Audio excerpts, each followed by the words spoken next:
Assalamualaikum warahmatullahi wabarakatuh.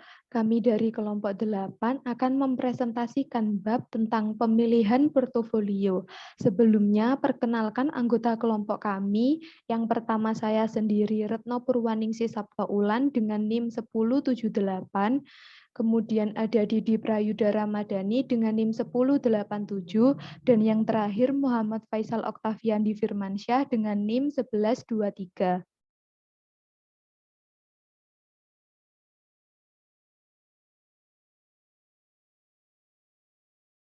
Untuk materi yang pertama ini akan dijelaskan oleh rekan saya. Waktu dan layar dipersilahkan.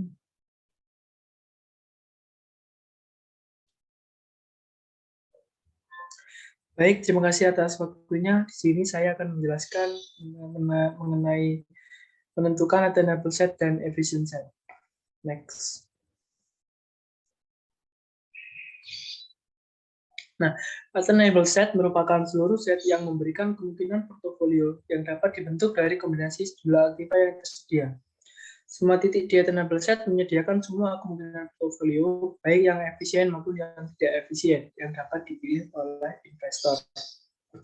Nah, sedangkan efficient set merupakan kumpulan portofolio yang efisien. Seorang investor yang rasional tentu saja tidak akan memilih portofolio yang tidak efisien dan hanya akan tertarik pada portofolio yang efisien. Nah, pembahasan attainable set dan efficient set ini akan dimulai dengan portofolio yang terdiri dari dua aktiva berisiko. Untuk dari attainable set dan efficient set akan berbeda tergantung dari korelasi antara kedua aktiva tersebut. Next. Nah, korelasi antara sekuritas adalah positif sempurna. Untuk korelasi positif sempurna, dua buah aset A dan B atau row A, B sama dengan 1. Rumus varian portofolionya adalah sama dengan A kuadrat dikali standar deviasi A kuadrat ditambah B kuadrat dikali standar deviasi B kuadrat ditambah 2 dikali A kali B dikali standar deviasi A dikali standar deviasi B, di mana A ini sama dengan besarnya proporsi saham A dan B sama dengan besarnya proporsi saham B. Next. Nah, untuk korelasi positif sempurna dua buah A dan B atau row AB sama dengan 1, rumus deviasi standar portofolionya secara sederhana dapat ditulis sebagai berikut. Standar deviasi portofolio sama dengan A dikali standar deviasi A ditambah 1 min A dikali standar deviasi B. Nah, karena total nilai A dan B sama dengan 1, maka B ini sama dengan 1 min A. Sehingga ini disubstitusikan ke dalam nilai B pada rumus di atas. Untuk kasus korelasi positif sempurna, risiko tidak dapat didiversifikasi. Next. Rumus deviasi standar sebelumnya dapat diuraikan lebih lanjut hingga menjadi standar deviasi P sama dengan standar deviasi B ditambah standar deviasi A dikurangi standar deviasi B dikali A. Nah, rumus di atas menunjukkan fungsi linear deviasi standar dengan intercept standar deviasi B dan slope standar deviasi A min standar deviasi B. Next. Nah, slope akan bernilai positif apabila standar deviasi A ini lebih besar dari standar deviasi B, sebagaimana yang ditunjukkan pada gambar di sisi kiri.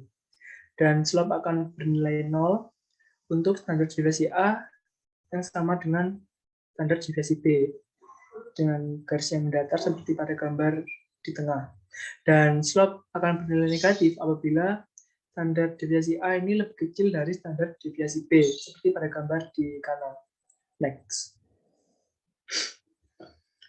Nah, sedangkan rumus untuk menghitung return ekspektasian dari portofolio untuk dua buah sekuritas dinyatakan sebagai berikut. Expected return portofolio sama dengan A dikali expected return A ditambah 1 min A dikali expected return B. Next. Untuk lebih jelasnya, kita bisa melihat melalui contoh soal berikut. Dua buah sekuritas yaitu A dan B yang mempunyai korelasi positif sempurna dan masing-masing mempunyai return ekspektasian dan risiko yang dinyatakan dalam deviasi standar sebagai berikut. Untuk sekuritas A, expected return-nya sebesar 15% dan risikonya yang dinyatakan dalam standar deviasi sebesar 20%.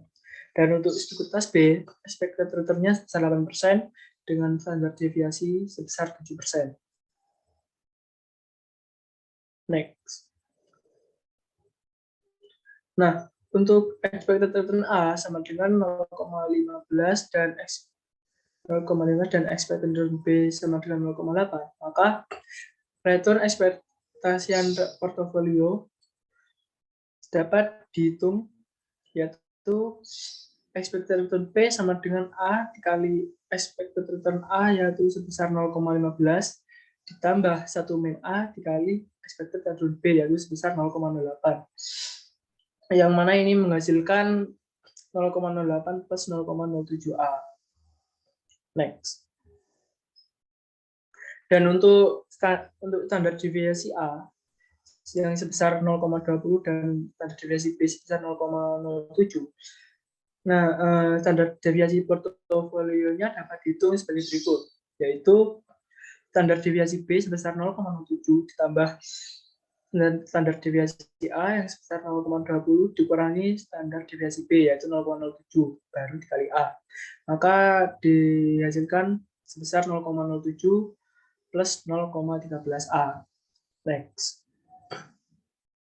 Nah, untuk kombinasi sekuritas A dan B yang mempunyai proporsi bervariasi, return ekspektasian dan deviasi standar portofolio dapat dihitung seperti pada tabel di samping.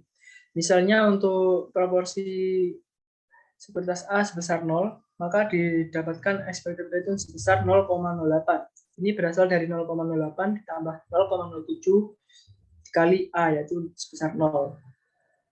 Dan didapatkan nilai risikonya sebesar 0,07, yaitu berasal dari 0,07 ditambah 0,13 dikali A yang sebesar proporsinya sebesar 0.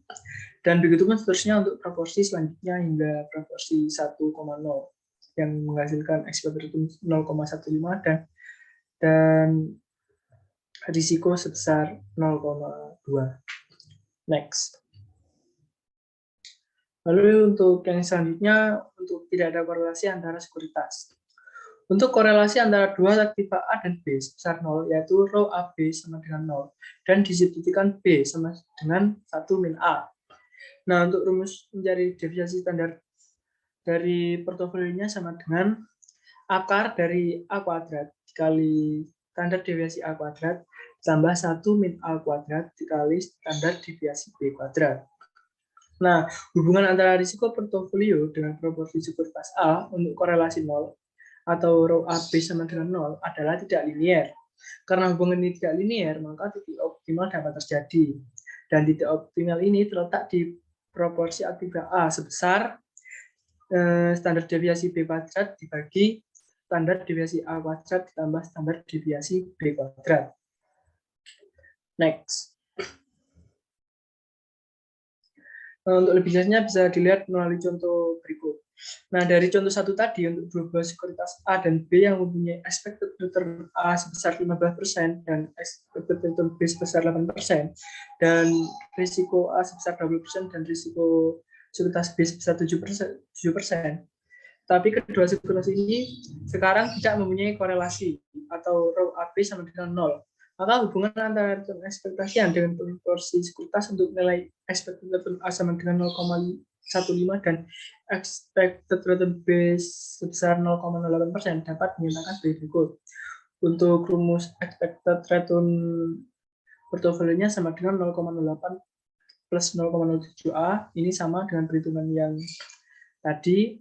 Nah, dan untuk hubungan risiko portofolionya yang dinyatakan dalam deviasi standar dengan proporsi sekuritas untuk standar deviasi A sama dengan 0,2 dan standar deviasi B sebesar 0,07 dapat dinyatakan sebagai berikut. Kita masukkan dalam rumus tadi, yaitu standar deviasi portofolio sama dengan akar dari A kuadrat dikali 0,2 kuadrat ditambah 1 min A kuadrat dikali 0,07 kuadrat. Nah, nilai-nilai hubungan ini untuk proporsi sekuritas A yang bervariasi dapat dihitung yang tampak di tabel sebagai berikut. Next. Nah, ini untuk nilai-nilai hubungan ini untuk proporsi sekuritas A yang bervariasi dapat dihitung seperti pada tabel. Misal untuk proporsi A sebesar 0, maka expected return-nya diketahui sebesar 0,08. Ini sesuai dengan hitungan di atas, yaitu 0,08 ditambah 0,07 dikali A, yaitu sebesar 0. Dan begitu juga untuk risikonya. Dan begitu pun seterusnya untuk proporsi selanjutnya hingga proporsi sebesar 1,0. Nah, kita bisa mencari risiko portofolio minimumnya yang terjadi di proporsi, yaitu melalui perhitungan berikut. A sama dengan 0,07 kuadrat dibagi 0,02 kuadrat ditambah 0,07 kuadrat. Itu menghasilkan 0,109.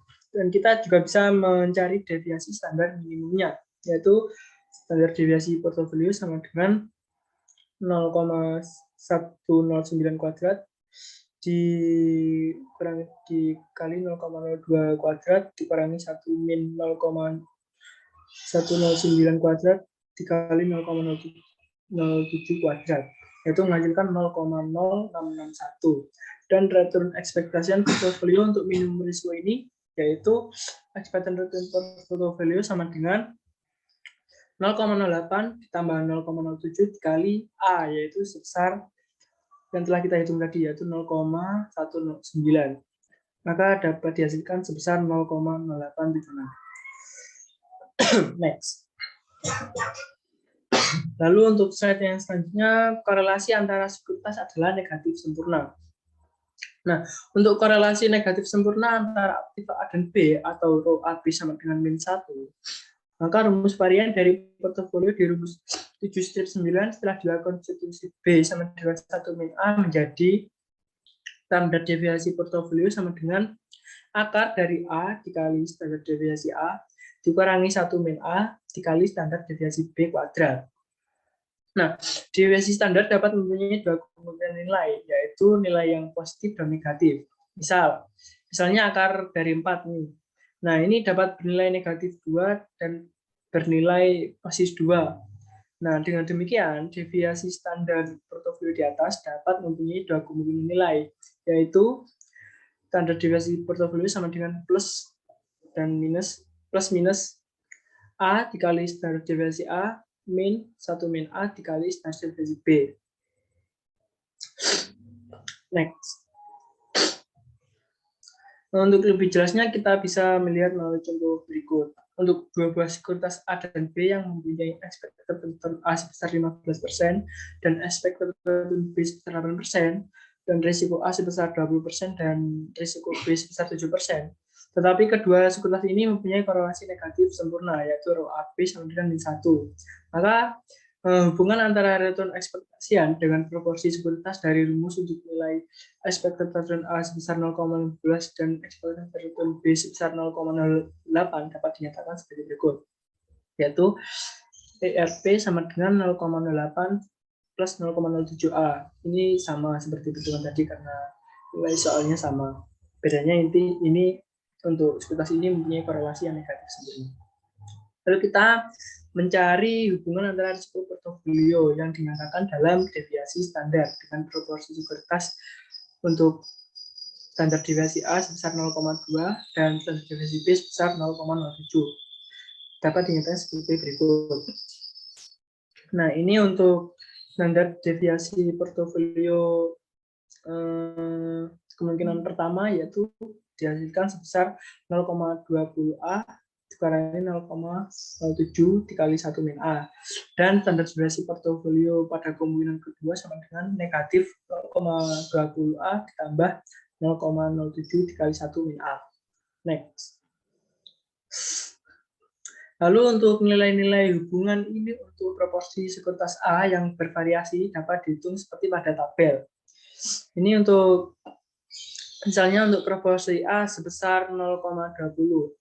Ini maka didapatkan expected return P-nya sebesar 0,094. Ini dari 0,08 ditambah 0,07 dikali A, yaitu proporsi sebesar 0,20 atau 0,2. Dan didapatkan risiko pada kemungkinan pertama atau standar deviasi standar deviasi pada kemungkinan pertama sebesar negatif 0,016 dan risiko pada kemungkinan kedua sebesar positif 0,016 dan begitu pun seterusnya untuk proporsi selanjutnya hingga proporsi sebesar 1,0. Next. Nah, sekian dari saya. Untuk materi selanjutnya saya akan dijelaskan oleh rekan kami. Kepadanya dipersilahkan. Materi selanjutnya yaitu menentukan portofolio efisien. Next slide. Nah, portofolio efisien itu sendiri berada pada efisien set, di mana efisien set itu terlihat pada grafik, yaitu pada titik A, B, C, dan D. Nah, untuk ilustrasi dalam portofolio efisien itu sendiri, misalnya jika kita sebagai investor dan kemudian diberi pilihan antara memilih portofolio D, portofolio E, dan portofolio F, maka kita sebagai investor yang rasional tentunya kita akan memilih portofolio D. Nah, karena dengan risiko yang sama, return ekspektasian portofolio D itu lebih tinggi dibandingkan dengan return ekspektasian portofolio E dan F. Nah, kemudian untuk jika kita disuruh untuk memilih portofolio C, portofolio E, dan portofolio G, tentunya kita akan memilih portofolio C. Karena dengan return ekspektasian yang sama, tetapi pada portofolio C itu memiliki risiko yang lebih rendah. Nah, dari ilustrasi yang telah saya jelaskan, maka portofolio efisien dapat didefinisikan sebagai portofolio yang memberikan return ekspektasian terbesar dengan risiko yang tertentu, atau memberikan risiko terkecil dengan return ekspektasian tertentu. Next slide. Yang selanjutnya yaitu menentukan portofolio optimal. Next.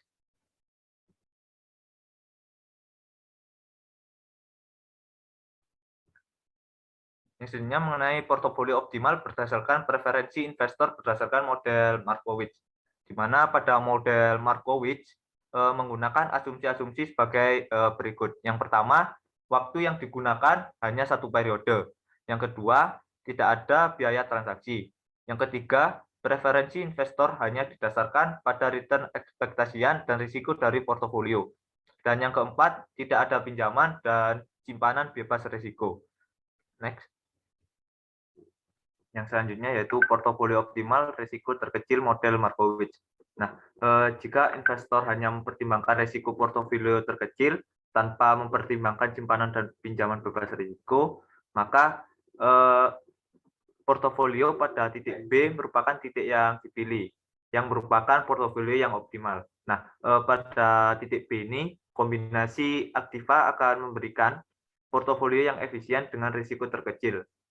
Portofolio optimal pada titik B ini merupakan portofolio optimal dengan risiko terkecil, sehingga portofolio ini disebut dengan portofolio varian minimal atau MVP.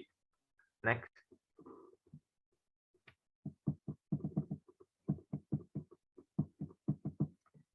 Yang selanjutnya, portofolio optimal dengan aktiva bebas risiko. Nah, suatu aktiva bebas risiko merupakan aktiva yang mempunyai return ekspektasian tertentu dengan risiko yang sama dengan 0. Nah, portofolio optimal secara umum adalah portofolio di titik M pada gambar yang dapat dilihat pada layar.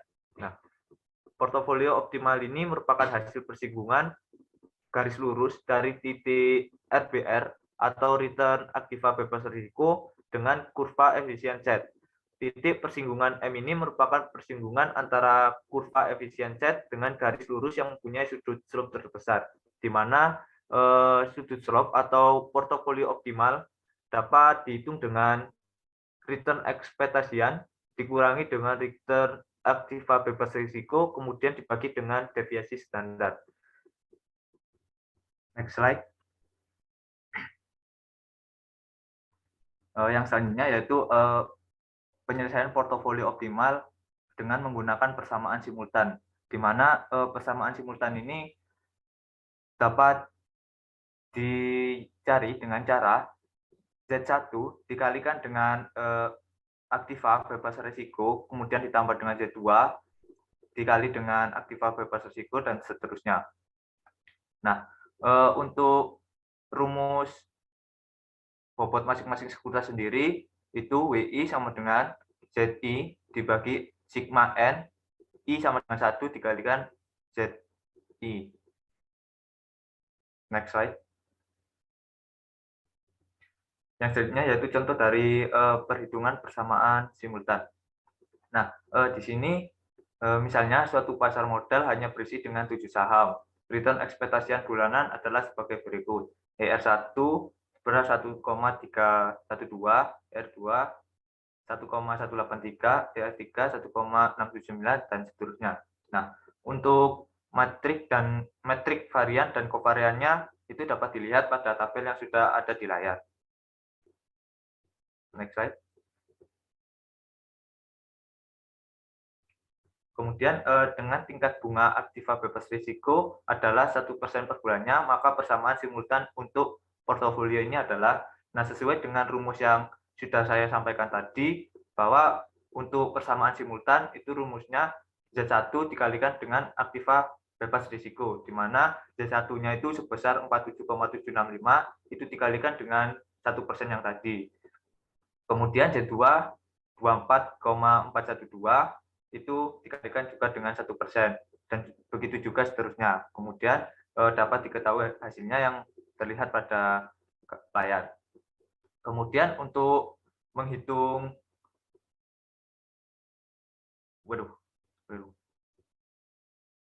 Kemudian dengan menyelesaikan persamaan simultan ini, maka portofolio optimal dapat dibentuk dengan kombinasi saham-saham dengan proporsi tertentu sebagai berikut.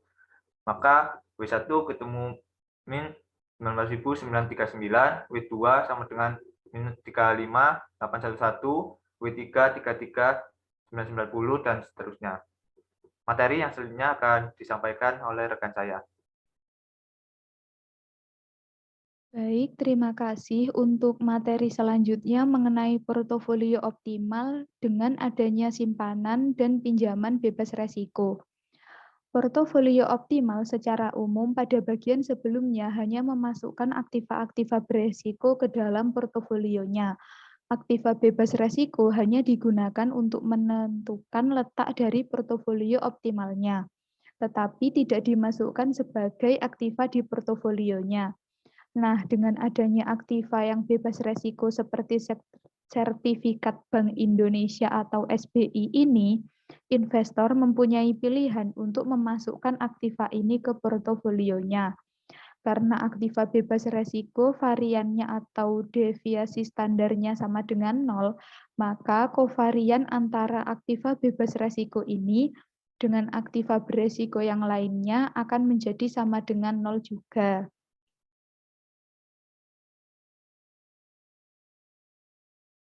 Nah, gambar di samping ini menunjukkan hubungan antara portofolio efisien aktiva beresiko dengan aktiva tidak beresiko, di mana kurva AB merupakan efisien set dan portofolio yang berada di kurva tersebut merupakan portofolio-portofolio efisien yang dibentuk dari aktiva-aktiva beresiko. Di gambar ini kemudian dikenalkan aktiva bebas resiko dengan return ekspektasian sebesar RBR.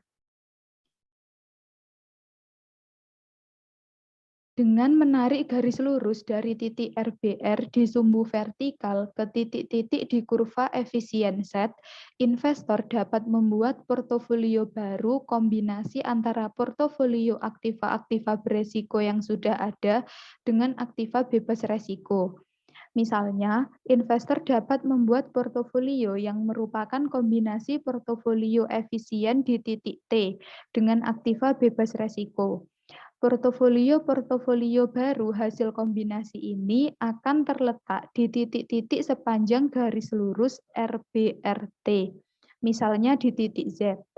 Investor dapat juga membuat kombinasi antara portofolio optimal M dengan aktiva bebas resiko dengan hasil portofolio-portofolio baru yang terletak di titik-titik sepanjang garis lurus RBRM.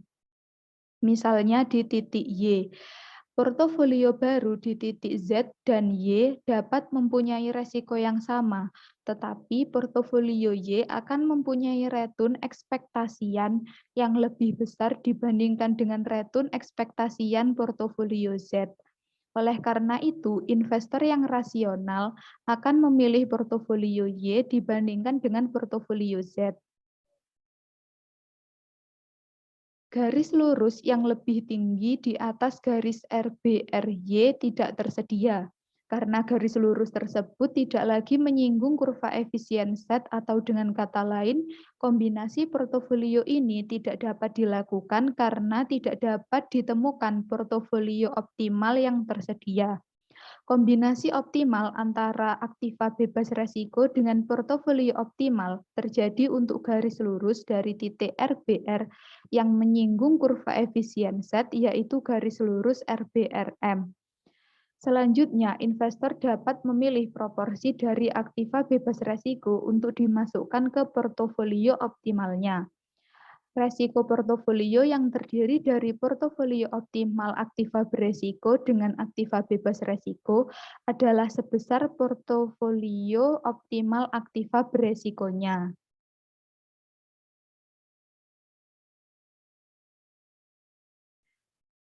Investor dapat memasukkan aktiva bebas resiko ke dalam portofolio optimal aktiva beresiko dalam bentuk simpanan atau biasa disebut dengan lending, ataupun dalam bentuk pinjaman atau biasa disebut dengan borrowing.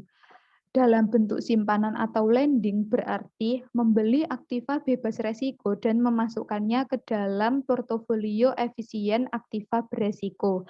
Dalam bentuk pinjaman berarti meminjam sejumlah dana dengan tingkat bunga bebas resiko dan menggunakan dana ini untuk menambah proporsi di portofolio efisien aktiva beresiko.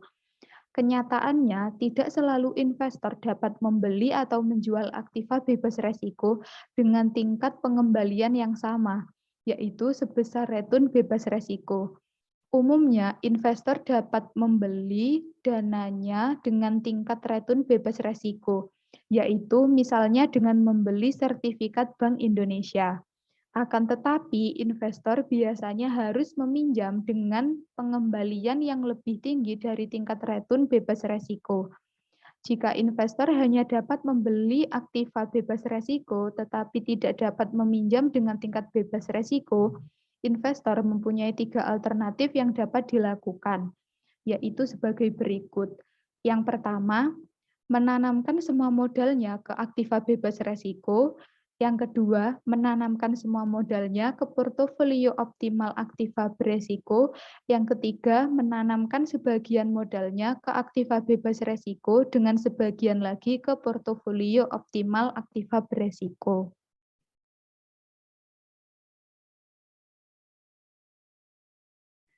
Nah, untuk yang selanjutnya adalah contoh. Untuk contoh yang pertama ini, aktiva bebas resiko senilai 3 juta dengan return sebesar 14% ditambahkan ke portofolio optimal yang sudah dimiliki oleh investor.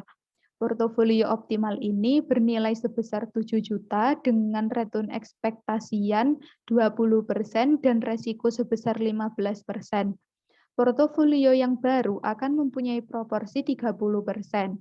Atau 3 juta dari nilai portofolionya sebesar 10 juta. Untuk aktiva bebas resiko dan 70% untuk aktiva beresiko. Return ekspektasian portofolio baru ini adalah sebesar 19,2% dan besarnya resiko portofolio baru ini adalah sebesar 10,5%.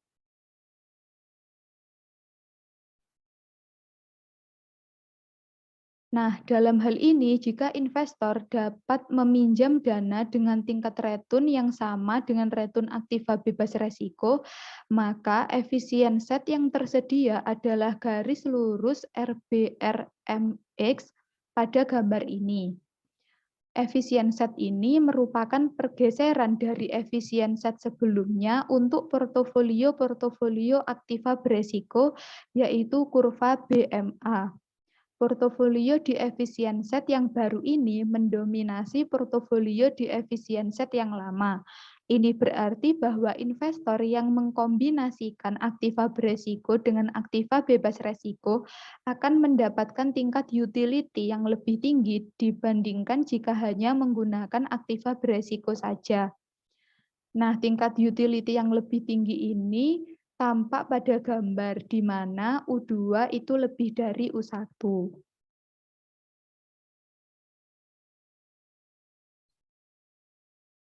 Nah, untuk kasus yang selanjutnya, yaitu aktiva bebas resiko memberikan return sebesar 14%.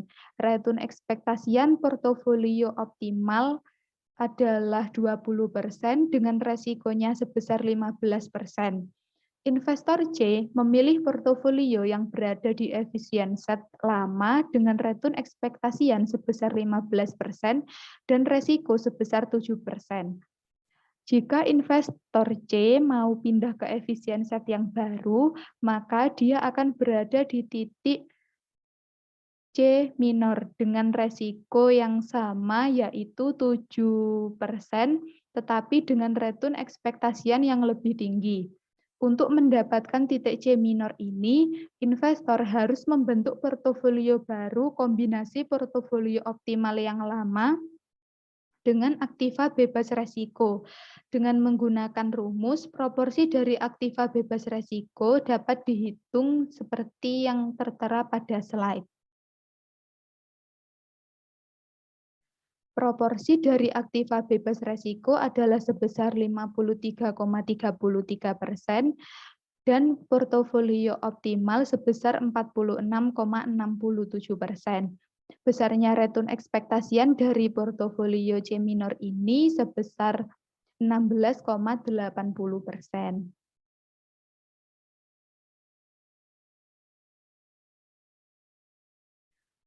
Nah, berdasarkan gambar ini, dengan demikian investor C tetap berada pada tingkat resiko yang dia tetap sukai, yaitu sebesar 7%, tetapi mendapatkan return ekspektasian lebih besar 1,80% dari yang awalnya hanya 15% menjadi 16,08%.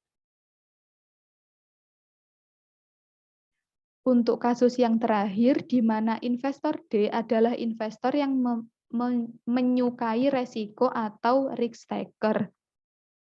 Investor D memiliki portofolio yang berada di efisien set lama dengan return ekspektasian sebesar 22% dan resiko sebesar 30%.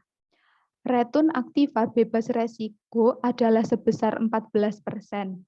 Return ekspektasian portofolio optimal adalah 20% dengan resikonya sebesar 15%. Investor D akan mendapatkan return ekspektasian yang lebih tinggi dengan tingkat resiko yang sama jika dia mau pindah ke efisien set yang baru yaitu di titik D minor. Untuk mendapatkan titik D minor ini, investor harus membentuk portofolio baru kombinasi portofolio optimal yang lama dengan aktiva bebas resiko. Dengan menggunakan rumus dari aktiva bebas resiko dapat dihitung sebagai berikut, seperti yang tertera pada slide. Proporsi dari aktiva bebas resiko adalah sebesar minus 100,00% dan portofolio optimal sebesar 200,00%. Nah, dari hasil proporsi negatif di aktiva bebas resiko ini menunjukkan bahwa investor D harus meminjam sebanyak 100% modal awalnya dengan suku bunga aktiva bebas resiko.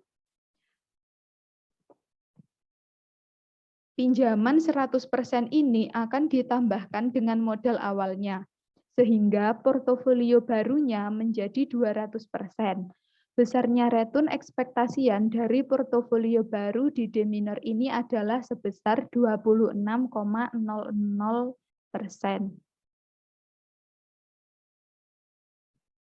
Nah, berdasarkan gambar ini, Dengan demikian, investor D tetap berada pada tingkat resiko yang dia tetap sukai, yaitu sebesar 30%, tetapi mendapatkan return ekspektasi yang lebih besar 4%, yang awalnya 22% menjadi 26%.